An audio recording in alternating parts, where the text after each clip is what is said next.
আসসালামু আলাইকুম রহমতুল্লাহ। আশা করি সবাই ভালো আছেন। তো আজকে আমরা যে বিষয়টি নিয়ে আলোচনা করব সেটি হচ্ছে হাইপারলিঙ্ক, বুকমার্ক এবং ক্রস রেফারেন্স।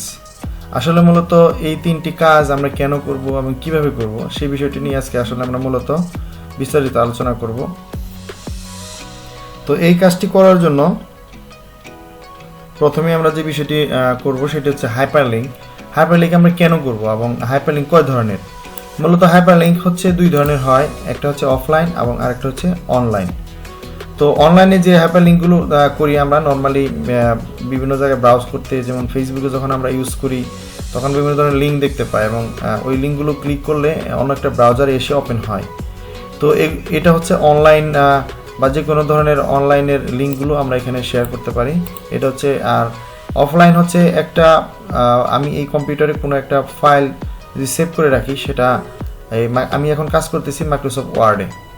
তো এই মাইক্রোসফট ওয়ার্ডে কাজ করার সময় দেখা যাচ্ছে যে আমি এখানে হাইপারলিঙ্ক যদি করি অন্য যে কোনো একটা ফাইল, সেটা হতে পারে Microsoft Excel, Microsoft PowerPoint অথবা ফটোশপ কিংবা অন্য যে কোনো ধরনের ফাইল হতে পারে, সেটাকে আমরা অফলাইন হিসেবে আমরা হাইপারলিঙ্ক করতে পারবো।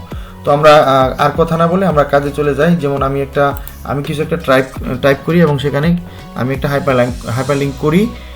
সেটা প্রথমে আমরা করবো হচ্ছে offline hyperlink. This is a computer training centre, please see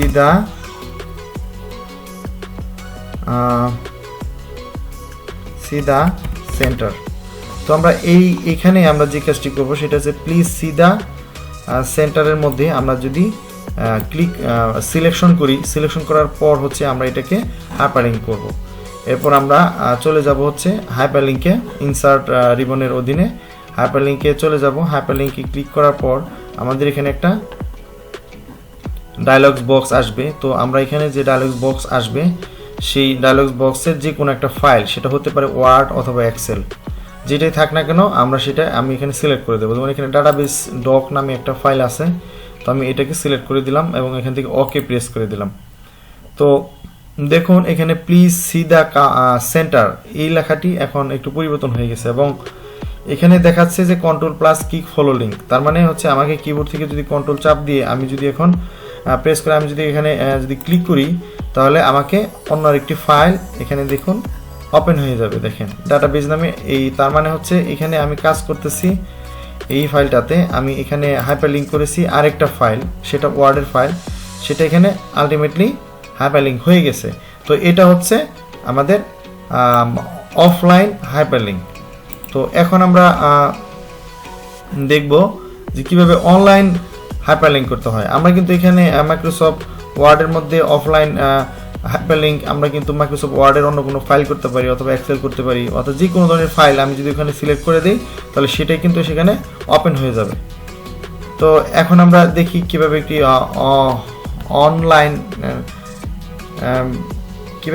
online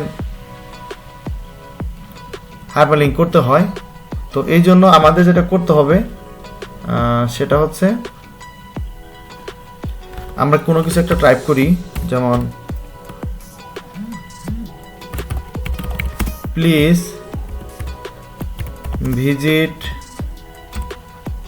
visit my Facebook link. তো আমি এখানে ফেসবুক লিঙ্ক, এখানে শুধু এই ফেসবুক লিঙ্কটি আমি ক্লিক করলাম। সিলেকশন করার পর এটাকে আমি হাইপারলিঙ্ক অপশনে যাওয়ার পর আমি এখানে লিখে দিই www.facebook.com। লেখার পর আমি এখানে যদি আমি ওকে দিয়ে দিই, তাহলে এটা এই লেখাটুকু আমাকে আলটিমেটলি কিন্তু আমাদের অনলাইন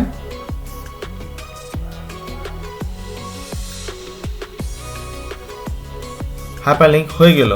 তো আমরা এখন যেটা করব সেটা হচ্ছে যে আমাদের কম্পিউটারে যদি আমাদের ইন্টারনেট কানেকশন থাকে, তাহলে কিন্তু আমরা এটাকে করতে পারবো।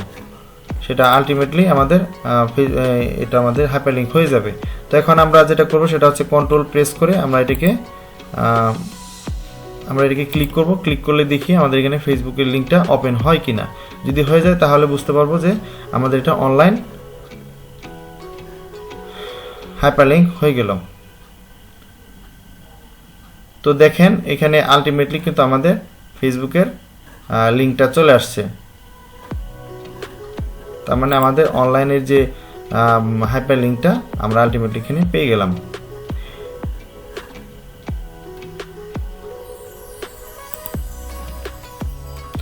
তো এই দেখেন এটা হচ্ছে আমার ফেসবুকের লিঙ্কটা কিন্তু আমার আলটিমেটলি এখানে ওপেন হয়ে গেছে।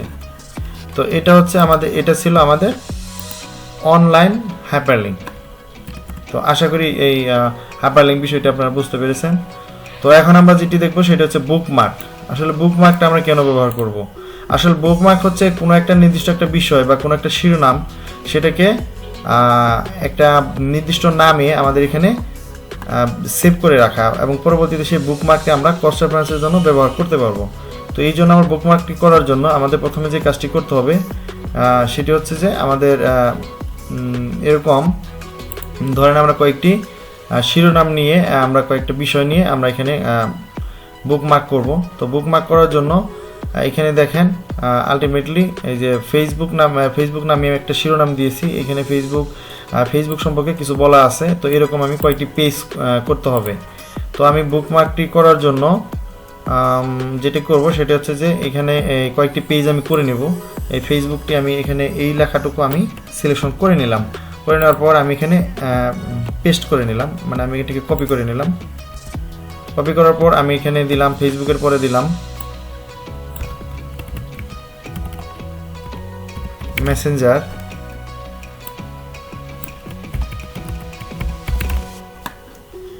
এরপর এটাকে আমি কপি করলাম।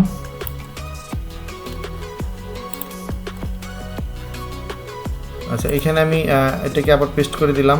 মেসেঞ্জারের পরে দিলাম আমি হোয়াটসঅ্যাপ। এটা হচ্ছে হোয়াটসঅ্যাপ সম্পর্কে কিছু লেখা।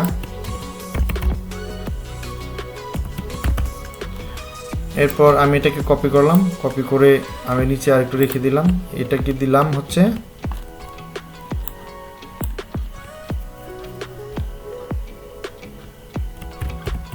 ইনস্টাগ্রাম। এটা হচ্ছে ইনস্টাগ্রামের সম্পর্কে কিছু একটা।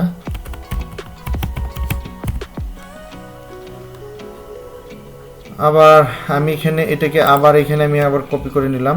এটাকে এখানে দিলাম লিঙ্কডইন। এটা হচ্ছে লিঙ্কডইন সম্পর্কে। তো এই মূলত এখানে একটা, দুইটি এবং তিনটি, চারটি, পাঁচটি। তো এই বিষয়গুলো আমরা এখানে কয়েকটা পেজ আমরা এরকম করে নিলাম। করে নেওয়ার পর যে কাজটি করতে হবে, এই শিরোনামগুলোকে আমাকে এখন বুকমার্ক করতে হবে। তো এই শিরোনামগুলোকে বুকমার্ক করার জন্য আমাকে যে কাজটি করতে হবে সেটি হচ্ছে আমি প্রথমে এই শিরোনামটা, ফেসবুক শিরোনামটা আমি সেভ করলাম, সিলেকশন করলাম। সিলেকশন করার পর আমি এখান থেকে বুকমার্কে ক্লিক করব। বুকমার্কে ক্লিক করার পর এখানে আলটিমেটলি আগে করা ছিল, আমি এটাকে ডিলিট করে দেব। আবার নতুন করে আমি করতে যাচ্ছি। তো এটাকে সিলেকশন করার পর আমি লিখব এখানে ফেসবুক। করার পর আমি এখানে অ্যাড দিয়ে দিলাম। ফেসবুকটা হয়ে গেল। এখন মেসেঞ্জারটা আমি সিলেকশন করলাম। এরপর আমি বুকমার্কে গেলাম। বুকমার্কে গিয়ে আমি এখানে লিখলাম মেসেঞ্জার, দিয়ে আমি এটাকে অ্যাড করে দিলাম। এরপর হচ্ছে আমি হোয়াটসঅ্যাপে গেলাম। হোয়াটসঅ্যাপটা সিলেকশন করলাম। করার পর আমি বুকমার্কে গেলাম, এখানে লিখে দিলাম হোয়াটসঅ্যাপ, এখানে অ্যাড করে দিলাম। এরপরে ইনস্টাগ্রামে এটা আমি সিলেকশন করলাম। সিলেকশন করার পর আমি এখানে বুকমার্কে চলে গেলাম। বুকমার্ক যাওয়ার পরে আমি এখানে লিখে দিলাম ইনস্টাগ্রাম। এরপর আমি এটাকে অ্যাড করে দিলাম। এরপর রয়েছে লিঙ্কডইন। তো এই লিঙ্কডইনটাকে আমরা সিলেকশন করলাম। করার পর আমি বুকমার্কে চলে গেলাম, এখানে লিখে দিলাম লিঙ্কডইন। এরপর এটাকে আমরা অ্যাড করে দেব। ওকে, এরপর এখানে দেখেন আমি সবগুলোকেই বুকমার্ক করে দিলাম। বুকমার্ক করে দেওয়ার পর এখন যেটা করতে হবে সেটা হচ্ছে আমি এখানে গিয়ে এই পেজের ভিতরে আমি এগুলোকে ক্রস রেফারেন্স করব। তো ক্রস রেফারেন্স করার জন্য আমি প্রথমে ক্রস রেফারেন্সে ক্লিক করব। যেহেতু আমি আগে বুকমার্ক করে নিয়েছি, এখন আমি ক্রস রেফারেন্স করতে পারবো। কারণ আমি এখন আমি ক্রস রেফারেন্স করব কিভাবে, মানে কিসের ভিত্তিতে করব, সেটা হচ্ছে বুকমার্কের ভিত্তিতে। তো আমাদের আলটিমেটলি বুকমার্ক করা আছে, সেটির জন্য আমরা এখান থেকে বুকমার্কটি সিলেক্ট করব। বুকমার্ক সিলেক্ট করার পর আমি যে বিষয়গুলো আমি বুকমার্ক করে রেখেছি সেগুলোকে আমি একটা একটা করে ইনসার্ট করব। তো আমি প্রথমে ফেসবুকটা ইনসার্ট করলাম, তারপরে ইনস্টাগ্রামটা আমি ইনসার্ট করলাম, এরপর লিঙ্কডইনটা আমি ইনসার্ট করলাম, এরপর মেসেঞ্জারটা আমি ইনসার্ট করলাম এবং হোয়াটসঅ্যাপটা আমি এখানে ইনসার্ট করে নিলাম। তো করার পর আমি এটাকে ক্লোজ করে দেব। ক্লোজ করার পর দেখেন এখানে আলটিমেটলি 1 2 3 4 5টি আমাদের শিরোনাম সহ এখানে কিন্তু সবগুলো ইনসার্ট করে দিয়েছি। এগুলো সবগুলো কিন্তু বুকমার্ক করা ছিল এবং কি এগুলোকে আমরা এখন ক্রস রেফারেন্স তৈরি করলাম। এখন আমরা যদি এখানে প্রত্যেকটি দেখেন, প্রত্যেকটি শিরোনামের মধ্যেই কিন্তু আমাদের একটি করে হাইপারলিংক হয়ে গেছে। সেটা হচ্ছে যে আমরা যদি এখন ফেসবুকে যদি ক্লিক করি, এখানে বলছে যে control plus click to follow link, মানে এখানে আমার কিবোর্ড থেকে কন্ট্রোল প্রেস করতে হবে। প্রেস করলে এখানে একটা হ্যান্ড চিহ্ন আসবে এটার উপর, তার মানে এটা হচ্ছে হাইপারলিংক করা হয়ে গেছে। তো এটাকে ক্রস রেফারেন্স করার জন্য আমরা কন্ট্রোল প্রেস করে এটার উপর যদি আমরা ক্লিক করি, তাহলে আলটিমেটলি আমরা এই ফেসবুকের যে পেজটি আছে ফেসবুকের পেজে আমরা চলে যাব। মূলত ক্রস রেফারেন্সের উদ্দেশ্য হচ্ছে আমরা যখন অনেকগুলো পেজে কাজ করব, যখন আমাদের পেজ থাকবে 50টি বা 100টি বা আরও বেশি যখন পেজ থাকবে, সেই পেজগুলোকে মূলত হচ্ছে যে একটি একটি করে দেখতে গেলে দেখা যাচ্ছে যে অনেক সময়ের প্রয়োজন হয়, অনেক প্রবলেম করতে হয়। সেই জন্য আমি যদি ক্রস রেফারেন্স করে রাখি, ওই শিরোনামটিকে যদি আমি ক্রস রেফারেন্স করি বুকমার্ক করে, তাহলে আমি এক ক্লিকেই আমি ওই পেজে চলে যেতে পারবো। সেই জন্যই মূলত আসলে ক্রস রেফারেন্স। তো আমি এখন যদি এখানে যাই, আবার গিয়ে আমি যদি ইনস্টাগ্রামে গিয়ে যদি আমি কন্ট্রোল প্রেস করে যদি আমি এখানে ক্লিক করি, তাহলে দেখেন আমি আলটিমেটলি ইনস্টাগ্রামের যে পেজটা আছে ইনস্টাগ্রামের পেজে আমি চলে গেছি। তো এখন আমি আবার যদি এখানে খেয়াল করেন যে আমি যদি এখানে লিঙ্কডইনের মধ্যে যদি আমি কন্ট্রোল প্রেস করে আমি যদি এখানে ক্লিক করি, তাহলে আমি লিঙ্কডইনের পেজে চলে গেলাম। আবার আমি ঠিক সেম এরকম যদি আমি প্রত্যেকটি যদি আবার ক্লিক করি লিঙ্কডইনের পরে যেটা আছে মেসেঞ্জারে যদি ক্লিক করি কন্ট্রোল প্রেস করে, তাহলে দেখেন আমি মেসেঞ্জারের পেজে চলে গেছি। তো ঠিক সেম আমি সর্বশেষ যেমন হোয়াটসঅ্যাপে আমি যদি কন্ট্রোল প্রেস করে যদি এখানে ক্লিক করি, দেখেন আমি আলটিমেটলি হোয়াটসঅ্যাপের পেজে চলে গেছি। তার মানে হচ্ছে যে এখানে আপনারা খেয়াল করেন যে আমি যতগুলো এখানে শিরোনাম দিয়েছি এবং যতগুলো বুকমার্ক করে যতগুলো ক্রস রেফারেন্সে আমি ইনসার্ট করে নিয়েছি, সবগুলো পেজই কিন্তু আলটিমেটলি এই শিরোনামের সাথে আমাদের হাইপারলিংক হয়ে গেছে এবং হাইপারলিংকগুলো অবশ্যই এই বুকমার্কের মাধ্যমে আমরা ক্রস রেফারেন্স করতে পারছি। তো মূলত এই বিষয়টি ছিল আমাদের আজকের বিষয়। সেটি হচ্ছে ক্রস রেফারেন্সটা আমরা এভাবে আমরা করতে পারি যে একটি শিরোনামকে বুকমার্কের মাধ্যমে হাইপারলিংক করে সেটাকে কীভাবে ক্রস রেফারেন্স করতে হয়। মূলত এটি ছিল আমাদের আজকের মূল বিষয়বস্তু। তো আমরা আশা করি আপনারা সকলেই বিষয়টি বুঝতে পারছেন, কীভাবে হাইপারলিংক করতে হয়, কীভাবে বুকমার্ক করতে হয় এবং হচ্ছে কীভাবে ক্রস রেফারেন্স করতে হয়। তো এই ক্রস রেফারেন্সটা মূলত এইভাবেই আমরা করতে পারি। তো সকলকে আবারও ধন্যবাদ জানাচ্ছি এবং যদি কারোর বুঝতে কোনো সমস্যা হয়, তাহলে অবশ্যই আমাদের মেসেঞ্জার গ্রুপ অথবা আমাদের ফেসবুক গ্রুপ রয়েছে, এমনকি আমরা সেখানে আপনারা কমেন্ট করবেন, এমনকি যে বিষয়টি বুঝতে পারেননি সেটি সেখানে আমাদেরকে পোস্ট করবেন। আমি অবশ্যই চেষ্টা করব সেগুলোকে সলিউশন দেওয়ার জন্য। তো সবাই আবারও ভালো থাকবেন, সুস্থ থাকবেন। আল্লাহ হাফেজ।